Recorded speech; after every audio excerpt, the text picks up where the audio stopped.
Tá vendo esse museu pegando fogo aí? Então, não é o Museu Nacional de ontem, é o Museu da Língua Portuguesa em 2015. E esse outro, também não, é o Teatro de Cultura Artística em 2008. 2010 foi o Butantã. 11 foi o incêndio no Palácio da Praia Vermelha. 12 a Faculdade de Letras da UFRJ. 13 o Memorial da América Latina em São Paulo.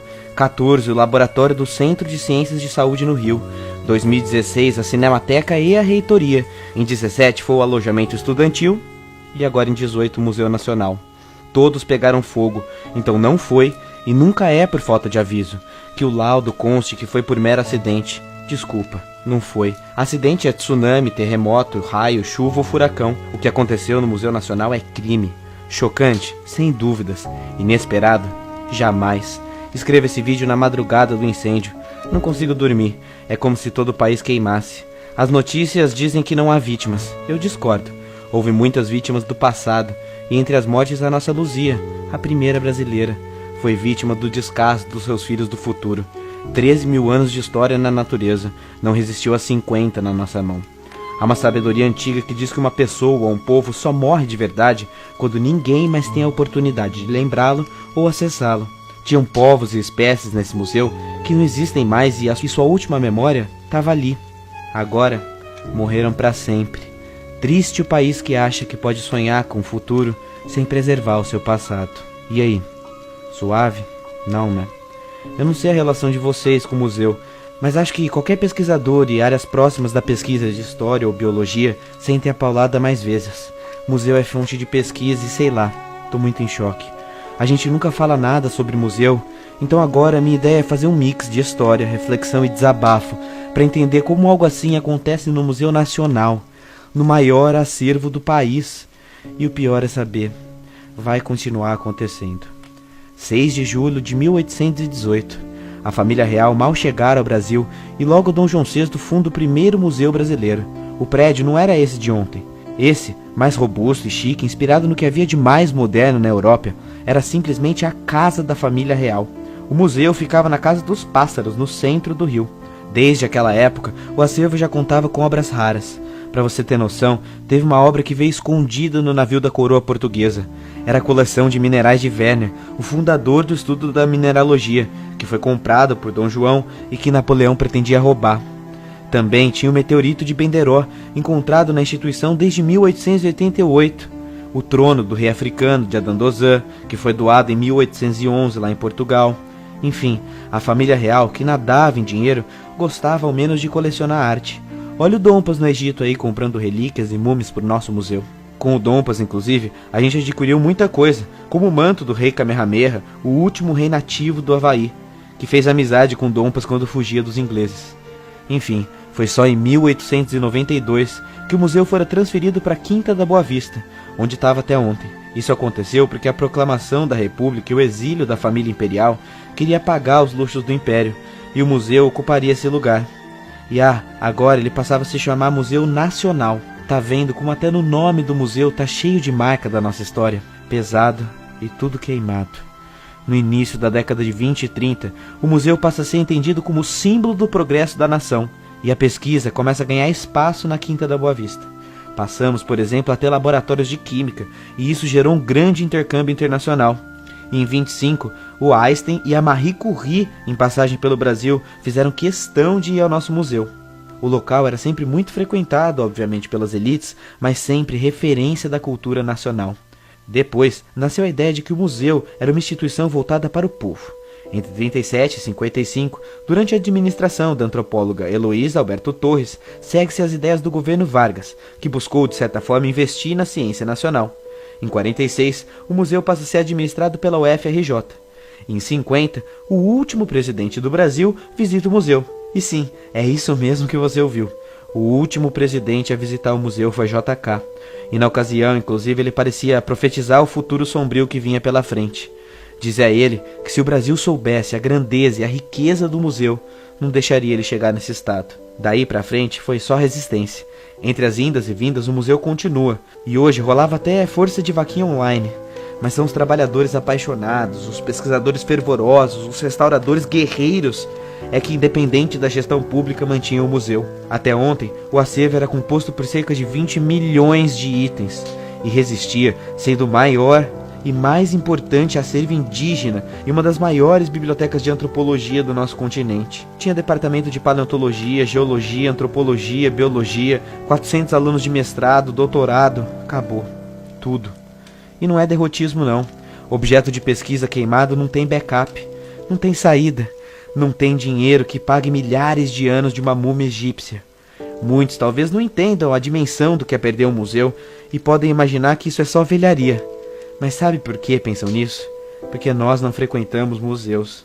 Museu tem muito mais do que isso, e engana-se quem acha que é perder o passado. Pense, por exemplo, numa espécie de animal rara, batizada e depositada nesse museu há 100 anos. A referência fica ali para sempre, para os povos do futuro estudarem. O museu, então, é o mais próximo do que podemos ter de uma viagem no tempo, para o passado e para o futuro. Imagina a própria Luzia. Perdemos não só o passado de 13 mil anos dela, mas todas as descobertas que o futuro poderia fazer sobre a Luzia e sobre nós. Entende o tamanho do dano incalculável e infinito que estamos passando? É passado, presente e futuro contaminados. Inclusive, vamos falar de presente. Que estado é que estava o museu? De competência do governo federal, o Museu Nacional, como até o Louvre, é público, e guardar patrimônio é estratégia nacional. Aliás, isso não é nem luxo, é lei. A Lei 11.904, que versa sobre o Estatuto dos Museus, onde a palavra preservação aparece 8 vezes. Na prática, porém, isso é bem longe da realidade. Sobre as verbas, a instituição vinha sofrendo cortes orçamentários há pelo menos 3 anos. Desde 2014, a verba de 520 mil anuais não chegava completa nunca. Sim, 520 mil, não 5 milhões ou 520 milhões. A verba anual para manter todo esse patrimônio era de 500 mil. Como comparação, olha o custo do ministro do STF por mês. Não é de embrulhar o estômago e se revoltar? No apartamento do Gedel, o político dos 51 milhões dava para manter o Museu Nacional por quase 100 anos. Depois, entra a burocracia. A documentação exigida é importante. Um prédio tombado cataloga itens raros e por isso demora. Porém, essa demora estava levando meses ou às vezes até anos para sair, e o feitiço vira contra o feiticeiro. As normas nacionais de combate ao incêndio em museu são dos anos 70 e 80, e sem contar a possível corrupção gerada pelas empresas de vistoria. Mas eu nem vou falar disso hoje. Bem, às vésperas da festa de 200 anos do museu, 10 das 30 salas estavam fechadas, e menos de 1% estava exposto. Até a Luzia estava na gaveta. Em janeiro, o museu chegou a ficar fechado por 10 dias, e após uma greve de funcionários, não faltou reportagem denunciando a calamidade pública que estava rolando. Ontem, inclusive, teve marcha pela ciência e pela preservação do museu lá na frente. Mas não deu tempo e ninguém quis ver. Aparentemente precisa pegar fogo literalmente pra gente acordar pro que tá acontecendo e dar valor. E sabe o que tá escrito pro roteiro dos próximos dias, né? Vai aparecer algum especialista, vai culpar alguém ou talvez nem isso, os governos vão continuar agindo com total descaso ao patrimônio público, as paredes de outros museus vão continuar caindo e os políticos, sabe o que eles vão prometer? Reconstrução. Oportunidade de licitação desviada. Como se dinheiro trouxesse de volta 10 mil anos de história. É revoltante, manter serenidade nesse vídeo tá difícil. Enfim, nada mais simbólico para o momento que vive a ciência no país do que a primeira instituição científica pegando fogo. É a falência total do Brasil, mas não só a falência econômica, é a falência cultural, ética, porque ok, é bem verdade que a grande culpa é do poder público, mas me fala uma coisa, e você? E eu? Qual foi a nossa última vez no museu? O Museu Nacional, por exemplo, custava 8 golpinhos para entrar e tá cheio de museu gratuito por aí.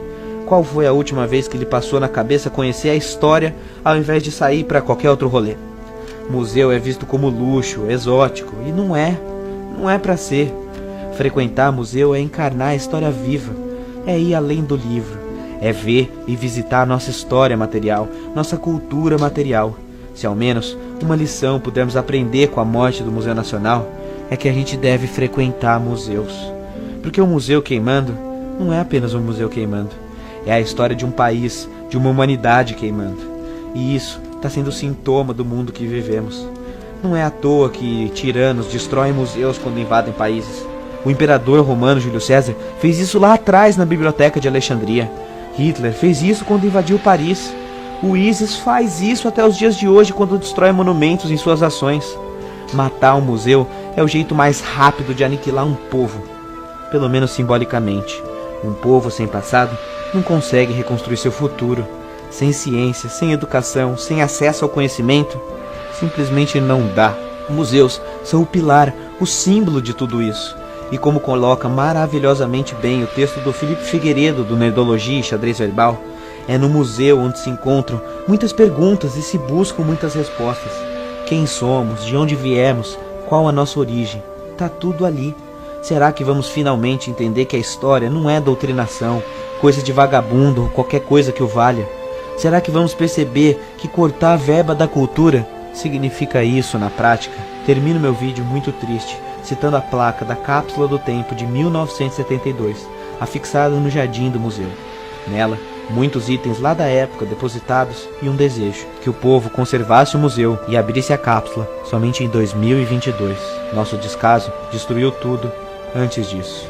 Todos que por aqui passem, protejam esta laje, pois ela guarda um documento que revela a cultura de uma geração e um marco na história de um povo que soube construir o seu próprio futuro.